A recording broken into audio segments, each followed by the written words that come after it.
안녕하세요. 박요한 목사와 함께하는 집에서 가는 성지순례 첫 번째 시간입니다. 먼저 기도하고 시작하겠습니다. 하나님 감사합니다. 우리에게 좋은 날 주시고 은혜 베풀어 주셔서 하나님의 말씀을 폭넓게 이해할 수 있는 성서지리 시간 허락하여 주심에 감사드립니다. 배우고 읽고 깨닫는 것이 우리의 양약되게 하여 주옵소서. 예수님의 이름으로 기도드립니다. 아멘. 네, 오늘 첫 번째 시간입니다. 오늘은 개관하도록 하겠습니다. 이건 이스라엘 국기입니다. 육각형 별이죠. 그래서 위에 삼각형이 있고 아래 또 삼각형이 있습니다. 삼각형을 두 개 겹친 꼴이 됩니다. 이것은 하나님께서 다윗의 방패라고도 불리는데 하나님께서 이 나라의 완전한 호위자 되리라는 뜻입니다. 우리가 이스라엘과 요르단을 공부할 때 전체적인 균형감 있는 고대 근동을 알 필요가 있습니다. 왜 고대 근동이라는 용어를 사용하느냐? 옛날에 고대 근동 지방 하면 우리가 잘 아는 이집트와 메소포타미아를 고대 근동이라고 했는데 그때 당시에 역사가들에 의하면 유럽에서 동쪽이 어디입니까? 그렇죠. 맞아요. 메소포타미아, 지금 이란, 이라크가 있는 메소포타미아와 지금의 이집트가 있는 요것이 고대 동쪽에 가까운 동쪽이다 라는 표현을 썼는데 우리나라로 말하면 우리나라에서는 서쪽이죠. 네, 역사가 어느 쪽으로 기술되었는가, 어디에서 기술되었는가에 따라서 당시의 용어가 결정되는 겁니다. 왜 우리가 이것을 배워야 하는가? 성경을 알아야 하기 때문입니다. 이 성서지리, 특별히 이제 성지순례를 꿈꾸셨던 분들이나 성지순례를 다녀오신 분들이 제 수업을 들을 줄 아는데, 내가 가 보아야 할 곳은 어디인가, 그리고 내가 갔다 온 곳은 어디인가 한번 깨닫기 원합니다. 세계 4대 문명이라고 불리는 곳이 있죠. 중국의 황하강 문명, 그 다음에 인도의 인더스 문명, 그 다음에 메소포타미아 문명, 이집트 문명. 근데 우리가 성경이 왜 이렇게 전쟁의 역사가 많이 기록됐냐면 이 메소포타미아 문명과 이집트 문명이 교차하는 지점에 우리가 아는 이스라엘과 요르단이 있기 때문입니다. 이 메소포타미아는 말 그대로 두 강 사이에, 여기 보세요. 유프라테스와 티그레, 포탐, 그렇죠. 강과 강 사이에 있는 땅의 문명이라는 뜻입니다. 이집트 문명은 우리가 아는 그대로 나일강의 문명입니다. 여러분, 나일강은 이쪽이 상류일까요? 지중해 쪽이 상류일까요? 그렇죠. 이쪽 아프리카 중심부 쪽이 상류입니다. 이 4대 강은 우리가 2040 윈도우라고도 불리는데, 이 위도를 보면 북반구 20에서 40도 사이에, 그래도 날씨 계절이 분명하게 나타나는 요 20도에서 40도 위도 사이에서 모든 4대 문명은 등장한다고 이야기할 수 있습니다. 네. 요걸 좀 더 확대하면 메소포타미아는 무슨 문명이죠? 가운데 있다고 그랬죠? 유프라테스와, 그렇죠, 티그리스 강 사이에 있는, 거기서 발생된 문명이 메소포타미아 문명. 그리고 애굽이라고, 성경에 나오는 애굽이라고 불리는 나일강 문명, 이집트 문명이라고 하죠. 요 두 문명의 고대로부터 발전된 엄청난 두 문명 사이에 낀 나라가 어디입니까? 그렇죠. 이스라엘입니다. 그러니까 애굽 문명이 발전하면 요 이스라엘을 정복하고 이 위를 정복하려고 하고, 이 메소포타미아 문명을 장악한 아수르나 바벨론이나 메데와 페르시아라고 불렸던 바사가 확장이 되면 당연히 위에서 쳐들어와서 당연히 어디로 가려고 합니까? 애굽을 정복하려고 하는 요 중간 지역에 낀 나라가 이스라엘이라고 하겠습니다. 우리나라도 마찬가지죠. 중국이 발전하면 우리나라를 끼고 일본을 정복하려고 했고, 일본이 발전하면 청일전쟁이나 러일전쟁을 일으켜서 대륙을 정복하려고 했던 우리가 중간에 낀 나라이기 때문에 역사적으로 우리나라에도 전쟁이 굉장히 많지 않습니까? 이스라엘도 마찬가지입니다. 이스라엘 스스로가 발전했다기보다 이 두 강대국 문명의 사이에 끼어 있기 때문에 전쟁이 많았던 겁니다. 요거를 초승달 모양으로 생겼다 해서 비옥한 초승달 지대라고도 부릅니다. 성경에 나오는 좌로나 우로나 치우치지 말라라는 이야기가 바로 이 문명의 사이에 낀 나라이기 때문입니다. 물론 출애굽할 때도 그렇고 바벨론 포로기 때도 마찬가지겠지만 이 좌로나 우로나 치우치지 말라가 왜 중요할까요? 그렇습니다. 좌로나, 애굽으로나, 우로나, 바벨론, 이게 좌파 우파라는 말이 아닙니다. 좌로나 우로나라는 건 발전된 나라에 대한 그 화려함을 의지하지 말고 온전히 그 모든 것을 이끌고 가시는 하나님만을 바라보라는 거. 문명을 의지하지 말고 나라의 강성함을 바라보지 말고 하나님을 바라보라는 이야기겠죠. 계속 설명했습니다. The Fertile Crescent, 비옥한 초승달 지대. 네, 고대 팔레스타인 주요 지역입니다. 우리가 제가 10강의를 통하여 지금의 이스라엘과 그다음에 요르단의 성경에 나오는 곳곳의 지명을 여러분들께 자세히 설명해 드리려고 합니다. 그리고 성지순례뿐만 아니라 성서지리가 성경을 이해하는데 왜 중요한지 여러분들에게 깨닫게 하고 싶습니다.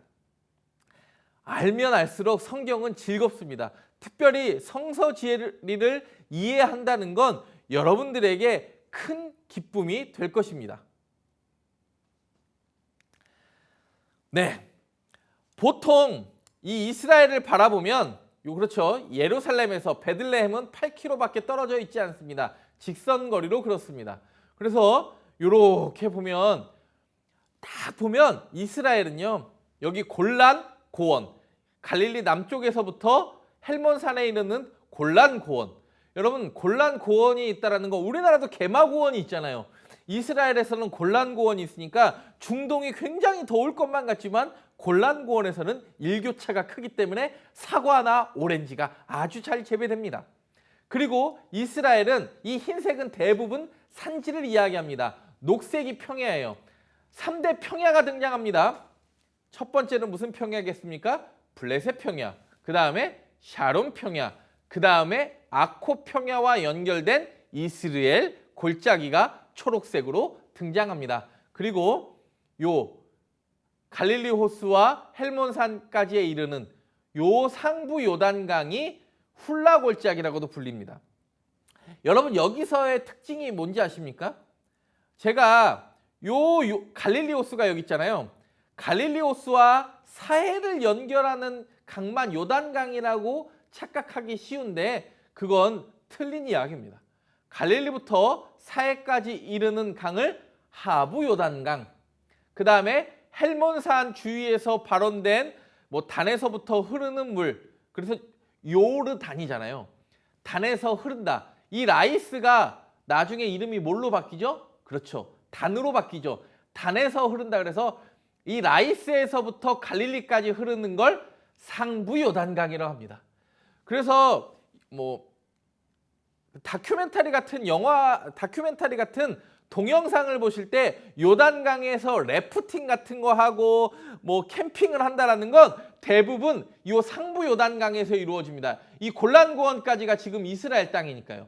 여기는 국가 간의 경계가 아닙니다. 근데 갈릴리에서부터 사해까지 이르는 요단강은 지금의 이스라엘과 요르단의 경계입니다. 여기서는 래프팅하면 여러분 큰일 납니다. 그래서 상부 요단강과 하부 요단강으로 나눠져 있다는 것 꼭 기억하시기 바랍니다.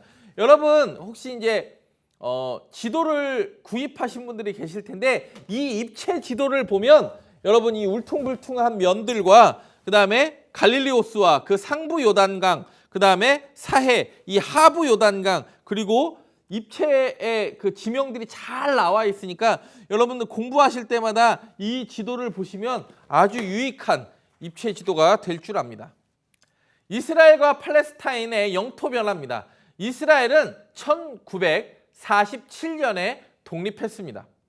AD 70년에 예루살렘 성전이 파괴되고 많은 사람이 흩어져 가서 2000년 동안 방황하던 이스라엘 백성들은 1947년에 독립을 선언합니다. 왜요? 홀로코스트 때문이죠. 2차 세계대전 때 독일의 낙지에 600만 유대인들이 학살당하면서 어떤 나라도 자신의 방패막이가 될 수 없다는 걸 깨닫고 다시 예루살렘, 이스라엘로 돌아가라는 시오니즘이 굉장히 활발해집니다. 그래서 1947년에 텔아비브에서 독립을 선언합니다.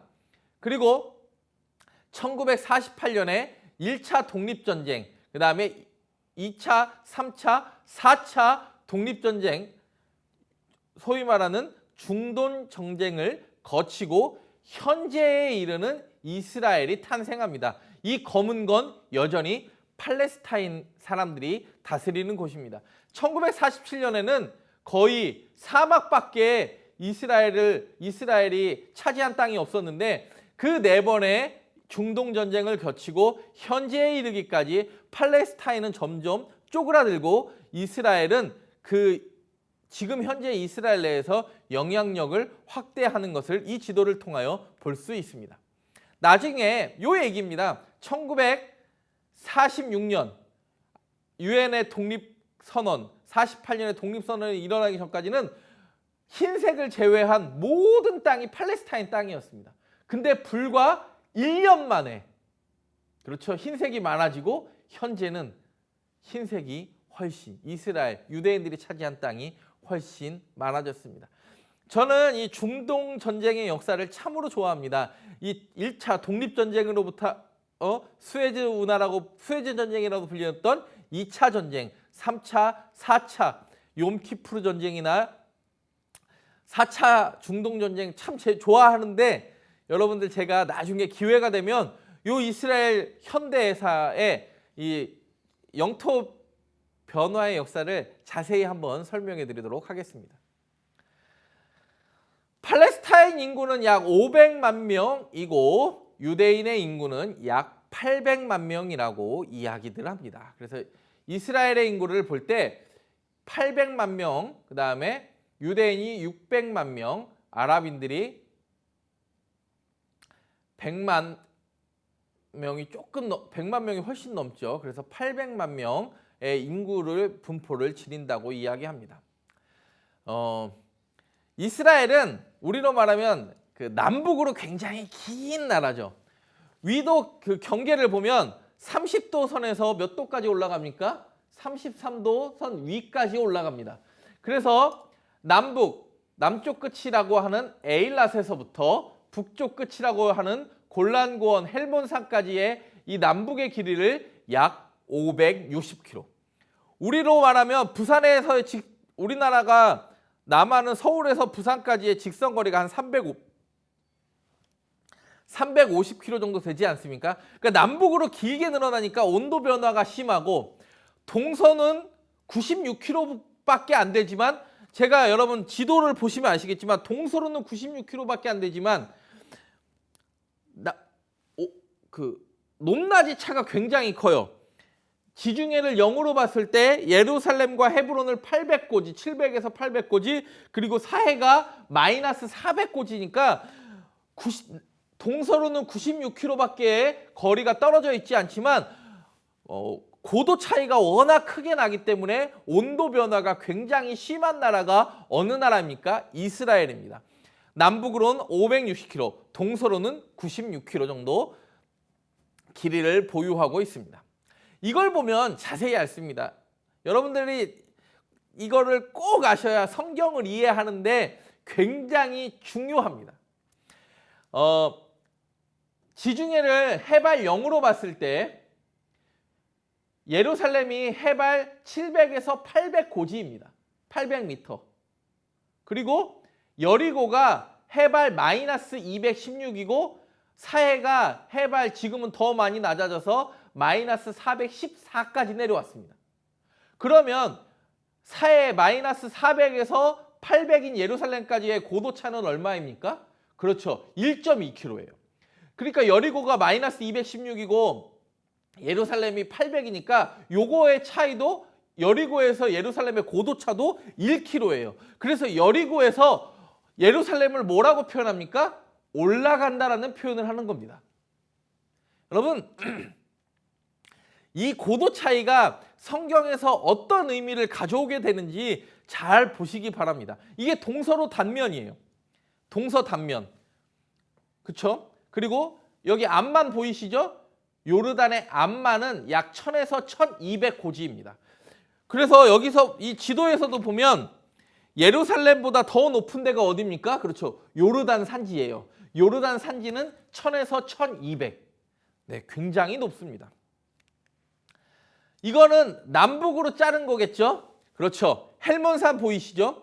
헬몬산이 해발 2800 정도 되고, 그렇죠. 사해는 마이너스 400대니까 똑같은 나라인데도 560km 차이 날 뿐만 아니라 남북으로 고도차도 2800에서 마이너스 400, 약 3.2km가 차이 납니다. 그리고 여기 그리심산, 다볼산, 에발산, 그 다음에 기브와 모리아산, 예루살렘이 보이는데 여기가 700에서 약 1000고지까지 이르는 고지가 되겠습니다.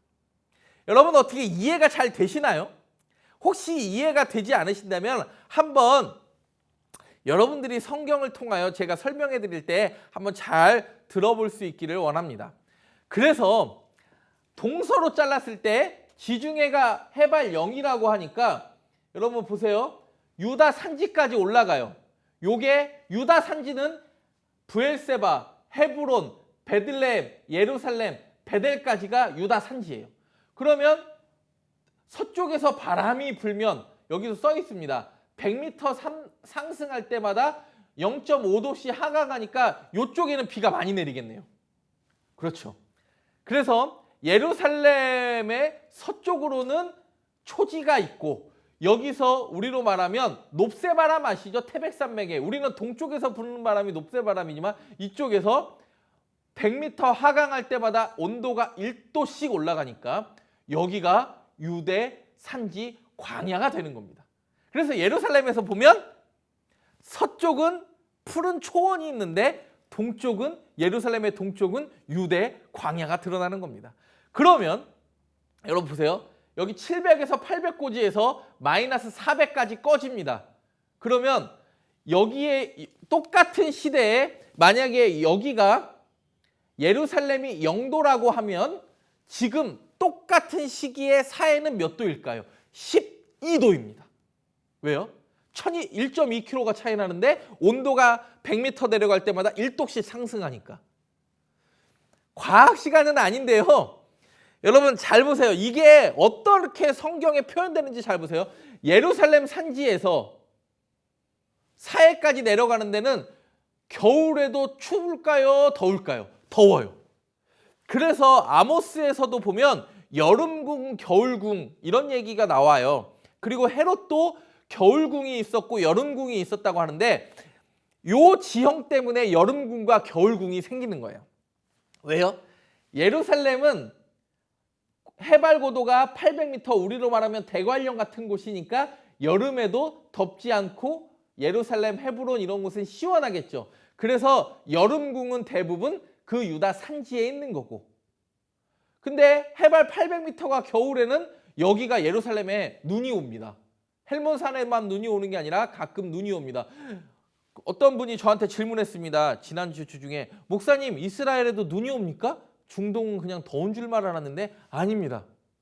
겨울에 가끔 눈이 오고 영하 10도까지 내려갈 때가 있습니다. 왜요? 고도가 몇 미터니까 예루살렘 고도가 700에서 800m니까. 근데 똑같을 때 사해는 목욕을 할 만큼 사해 수영을 할 만큼 온도가 덥습니다. 그러면 겨울궁은 어디에 만들까요? 그렇죠. 겨울궁은 사해 주변에 만들어지고 여름궁은 이 유다 산지 예루살렘을 주변으로 한 베들레헴이나 그래서 헤로디움이 베들레헴 옆에 있게 되는 겁니다. 여러분 지금 어떻게 잘 따라하고 계시나요? 지금 제가 한 말이 이해가 되지 않더라도 또 반복되어서 여러분들에게 설명하니까 너무 부담 안 가지셔도 됩니다. 이런 거예요. 유대 이스라엘에선 헬몬산에서부터 남쪽에 에일라까지 내려가는데 이 헬몬산과 이 빨간색은 골란 고원, 사과가 유명하다고 그랬죠. 여러분 우리나라도 충남 예산과 대구 능금이 유명한 이유는 일교차가 크기 때문이죠. 골란 고원, 그 다음에 길르앗, 암몬, 모압 산지, 지금의 요르단 산지를 이야기하죠. 1000에서 1200m의 고도. 그리고 여기가 초록색이 산지죠. 사마리아 산지와 그렇죠. 유다 산지가 나오는데 유다 산지에 중요한 게 예루살렘과 베들레헴입니다. 그리고 어디까지 갑니까? 헤브론까지 나오게 됩니다. 그래서 유다는 700에서 800고지예요. 그래서 헤브론도 산지에 있어요. 그래서 갈렙이 뭐라고 합니까? 헤브론을 정복할 때 이 산지를 내게 주소서 그래요. 왜요? 헤브론은 유다 산지에 있기 때문에. 그러면 여러분들 질문하겠습니다. 산지가 사람들이 살기 원할까요? 평지, 이 해안가에 살기 원할까요? 예. 이스라엘 사람들은요, 산지에 살기를 원했어요. 여기 뭐 세겜도 여기 빨간색 사마리아 위에 세겜, 예루살렘, 베들레헴, 헤브론. 우리가 아는 뭐 베델, 베들레헴, 예루살렘 이런 모든 지명은 산지에 있습니다. 왜요? 산지는 방어가 쉬워요. 왜냐하면 여기서 보면 이쪽에 블레셋 사람들이 정복하니까 이 해안가에서 계속 요 중간에 살면 계속 블레셋 사람들이 공격하기 때문에 이 산지에 살아야 모압 암몬을 방어하기도 쉽고 블레셋을 방어하기도 쉽고 위쪽에서 쳐들어오는 사람이나 아래쪽에서 이 브엘세바 보이시죠? 아래쪽에서 쳐들어오는 사람들의 방어가 쉽습니다. 그래서 산지가 굉장히 정복하기 힘든 거예요. 왜요? 한번 정복하면 다시 빼앗기가 어렵으니까. 그러면 여러분들 제가 또 하나의 질문 해드릴게요.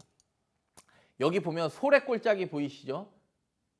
소래골짜기에 유명한 사람 한 명 있잖아요. 소래골짜기에 들릴라. 그 다음에 여기 아얄론, 소래골짜기 위에 아얄론 골짜기에 보이시죠? 여호수아 때 해가 멈추어 섰던 아얄론 골짜기. 그 다음에 엘라 골짜기. 다윗과 골리앗이 전쟁했던 엘라 골짜기. 그리고 구브린 골짜기, 라기스 골짜기. 이 산지에서 흐르는 골짜기들이 굉장히 중요하게 등장하기 시작합니다. 그리고 실제로 이 암몬 산지와, 왜냐면 산지와 산지가 이렇게 푹푹 꺼져 있잖아요. 야복강과 아르논강과 그 갈릴리의 야르묵강과 이게 푹푹 꺼지니까 자연적 경계가 되는 겁니다. 왜 암몬이 이 야복강 위로 못 올라가냐? 이 암몬과 길르앗 산지 사이에 이 야복강이 엄청 깊이 파져 있어요. 예전에는 다리를 놓을 수가 없었기 때문에 자연적 경계가 되는 겁니다. 제가 예전에 청년들하고 한 50명 성지순례를 갔을 때 이 아르논 골짜기 트레킹을 한 적이 있어요. 굉장히 골짜기가 깊습니다. 그러니까 모압과 암몬의 자연적 경계가 아르논 강이 된 겁니다. 이건 성경에 물론 자세히 표현되어 있습니다. 요걸 보면 여러분들이 잘 알 수 있습니다. 개요니까 여러분들 어렵지 않게 그냥 들으시면 좋겠어요. 바산골란이라고 부르는 골란고원, 그 다음에 바산골란과 길르앗 산지 사이에 있는 강이 야르묵강, 보이시죠? 야르묵강. 그리고 길르앗 산지와 암몬 산지 사이에 있는 것이 우리로 말하면 그 환도뼈 사건이 일어났던 야복강. 그리고 암몬과 모압의 경계가 되었던 곳이 아르논강. 그 다음에 모압과 에돔 사이의 경계가 되었던 것이 세렛강. 그리고 여기 보시면 유다 산지가 있고, 제가 유다 산지의 동편은 페년상이 일어나니까 여기가 바로 예루살렘 옆이 유다 광야가 된다고 그랬고, 여기가 평야 지역과 평야와 유다 산지 사이가 성경에 말하는 쉐펠라, 성경은 셰펠라라고 했는데 셰펠라, 구릉지대가 된 겁니다. 그리고 네게부가 남방이고, 그 다음에 블레셋 평야, 그 다음에 야르콘강 사이로 끼고 샤론 평야, 그리고 갈멜산 옆이 아꼬 평야. 아곱 갈멜산 옆이 이스라엘 골짜기라고도 불리는 이스라엘 평야가 이렇게 있습니다. 여러분 어떻게 이해가 되시나요? 그러면 좀 이해를 돕기 위해서 이 지명을 이해하고 바람 부는 걸 이해하면 성경을 좀 더 풍성하게 이야기할 수 있는데, 우리가 사순절에 많이 보게 되는 누가복음 12장 54절과 56절에도 바람의 의미를 예수님이 설명하십니다. 예수님 뭐라고 이야기하십니까? 우리가 한번 읽어볼까요? 또 무리에게 이르시되 너희가 구름이 서쪽에서 이는 것을 보면 곧 말하기를 소나기가 오리라 하나니 과연 그러하고 남풍이 부는 것을 보면 말하기를 심히 더우리라 하나니 과연 그러하니라. 외식하는 자여 너희가 천지의 기상은 분간할 줄 알면서 어찌 이 시대는 분간하지 못하느냐. 여러분 서쪽에서 바람이 분다라는 건, 이스라엘에서 서쪽에서 바람이 부는 건 무슨 바람일까요? 지중해에서 바람이 부는, 여기 보세요. 서쪽에서 불면 이 지중해에 습기가 많은 바람이기 때문에 반드시 비구름은 어디에서 불까요? 서쪽에서 불어야 돼요.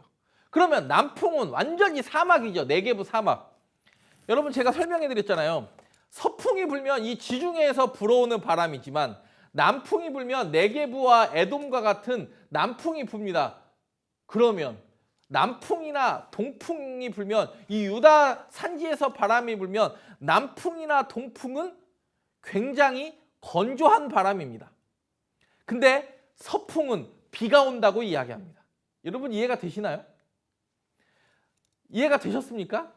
또 하나의 이야기를 한번 해보겠습니다. 열왕기상 18장 44절에도 엘리야가 3년 6개월 동안 비가 내리지 않는 이스라엘을 향하여 기도합니다. 7번째 일어서는 그가 말하되 바다에서 사람의 손만한 작은 구름이 일어나나이다. 이르되 올라가 아합에게 말하기를 비에 막히지 아니하도록 마차를 갖추고 내려가소서 하라. 지중해에서 사람이 손만한 작은 구름이 일어나요. 무슨 바람이 불기 시작하는 겁니까? 그렇죠. 서풍이 불기 시작하는 겁니다.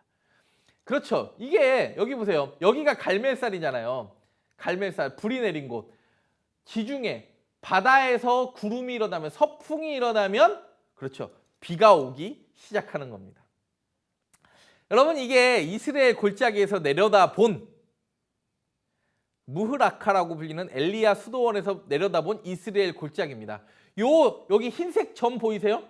흰색 선. 요게 바알의 선지자를 죽였던 기손강이고, 그리고 저 멀리 보이는 것이 갈멜산에서 저쪽 산 사이에 다볼산, 모래산, 길보아산 있는 산 사이에 갈멜산과 저쪽 나사렛 사이에 있는 골짜기가 이스라엘 골짜기인데, 우리가 말하는 V자형 골짜기가 아니라 산과 산 사이에 있는 넓은 평야라고 해서 어느 성경은 이스라엘 골짜기라고 이야기하고 어느 성경은 이스라엘 평야라고 이야기하게 되는 겁니다. 바람의 의미를 한번 보겠습니다. 다시 한번 여러분들이 성경을 복습할 때 요 지형도만 알아도 성경의 의미가 굉장히 달라지게 여겨져요. 이게 바로의 꿈에 나오는 거죠. 요셉이 그 꿈을 해몽할 때. 그 후에 가늘고 동풍에 마른 7 이삭이. 여러분 동풍이면 무슨 바람이에요? 그렇죠. 마르고 건조한 바람. 그러니까 동풍이 불면 말라져요, 말라지겠죠. 여기도 마찬가지죠. 그 후에 또 가늘고 동풍에 마른. 무슨 얘기인지 이해가 되시죠? 동쪽에서, 이 아라비아 사막에서 부는 바람, 동쪽에서 부는 바람. 여러분 생각을 해보세요. 동쪽에서 바람이 불어와요. 그러면 무조건 건조한 바람이고, 이 서쪽 바다에서 부는 바람은, 그렇죠, 비를 머금은 바람이겠죠. 그래서 출애굽 당시에 바닷물을 말릴 때도 그냥 모세가 지팡이를 땅 치니까 홍해가 갈라진 게 아니죠. 출애굽기 14장 21절에 보면 모세가 바다 위로 손을 내밀매 여호와께서 큰 동풍은 무슨 바람이라고 그랬죠? 마르고 건조한 바람.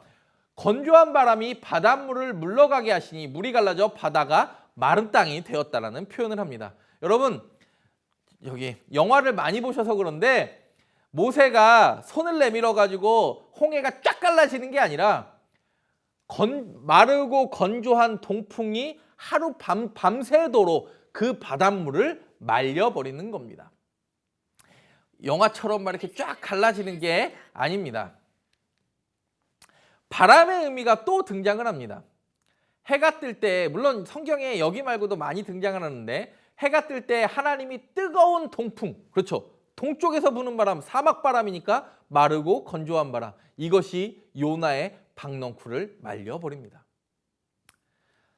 이스라엘 절기와 달력을 보면 지금으로 말하면 태양력이 지금 우리는 며칠입니까? 4월, 3월이 6월절이 있었죠.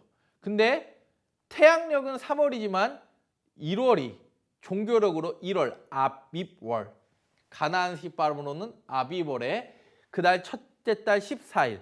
그래서 이 아비월, 종교력으로 따지면 1월은 우리 태양력으로 말하면 3월 중순 정도에 오게 됩니다.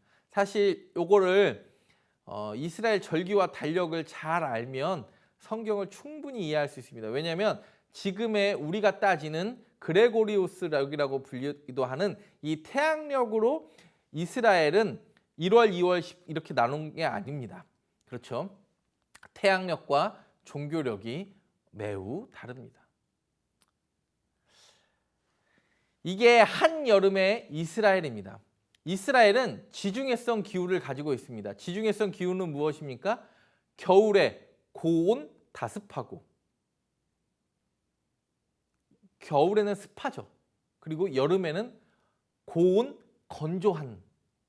그래서 이게 유대 광야예요. 예루살렘에서 걸어서 한 10분만 가도 바로 유대 광야를 볼 수 있습니다. 여기 풀이 없는 것 같아 보이지만 여러분 잘 보시면 풀이 있고 양들이 다니는 길이 있습니다. 그냥 막 다니는 게 아닙니다. 여러분들, 제가 이게 유대 광야 한가운데 들어가서 찍은 사진입니다. 이 가운데 점 같은 거 보이십니까? 요게 겨울에 났던 풀이 여름에 바짝 마른 거예요. 그래서 점처럼 보이는 거예요. 그러면 여러분들 잘 보세요. 요 점들이 나 있다라는 건 물이 어떻게 흐를까요? 요 점 사이로 흐르는 거예요. 요게 물길을 나타내는 거예요. 근데 점이 아무 곳에만 있지 않죠. 요렇게 볼록볼록 튀어나온 데는 점이 안 생기죠. 왜 그런지 아십니까? 요게 이스라엘은 이슬이 일교차로 응고돼서 물이 스며드는 거예요. 비가 내리지 않습니까? 유대 광야는. 그나마 있는 수분이 일교차에 의해서 돌이, 이 유대 광야가 온도가 높아졌다가 여름에 갑자기 식어지면서 약간의 이슬이 맺히는 걸로 요 풀들이 자라게 됩니다. 요건 제가 8월에 찍은 사진이고요. 유대 광야 안에 이 찝차를 타고 들어가면 굉장히 재미있는 일들이 많습니다. 여기가 지금 어딘지 아십니까? 여기 도시처럼 보이는 곳, 여기가 바로 여리고고, 바로 옆에 사해가 보이는 곳이 유대 광야입니다. 그리고 제가 있는 곳은 지금 하르몬타르라고 불리는 그 아사셀 염소, 하르몬타르라고 해서 아사셀 염소를 예전에 그 대속죄일 때 굴렸던 그 산 위에 올라가 있고, 그 아사셀 염소를 굴렸던 산, 이게 다 유대 광야에 있는 거거든요. 산 골짜기 옆에 우리가 잘 아는 골짜기가 하나 있습니다. 아골 골짜기, 유대 광야 안에 있어요. 아무것도 없는 것 같아요. 이게 유대 광야, 제가 찍은 사진입니다. 아무것도 없는 것 같고, 여기 뿌연 데가 어디냐면 사해입니다. 제가 보이시죠? 유대 광야에서 혼자 기도하는. 여러분, 그 성지 순례를 갔다 오신 분들이 유대 광야 내가 봤어, 이렇게 이야기하는 분들이 많습니다. 요 아래가 바로 아골 골짜기인데 여기는 찝차만 타고 들어갈 수 있는 겁니다. 이렇게 도로에서 보는 유대 광야와 실제로 찝차를 타고 안으로 들어가서 아골 골짜기와 발전된 여리고와 사회를 보는 건 정말 마음이 다릅니다. 제가 예전에 15일 동안 이스라엘을 여행한 적이 한 번 있었습니다. 그때 유대 광야를 찝차 타고 들어갔는데 14일 동안 본 것보다 그 마지막 날 유대 광야에서 지는 석양역에 아까 보셨던 것처럼 찬양을 불렀을 때가 정말 행복했던 것 같습니다. 이 유대 광야가 겨울에 어떻게 됩니까? 그렇죠. 꽃이 핍니다. 이게 아까 그 유대 광야잖아요. 제가 아까 찍은 건 8월에 찍은 거고 이거는 1월에 찍은 사진입니다. 다르죠? 이렇게 그 유대 광야가 이렇게 꽃을 피우고, 근데 유대 광야는 워낙 강수량과 이슬로만 자라기, 강수량도 적고 이슬로만 자라기 때문에 높은 나무는 자랄 수 없습니다.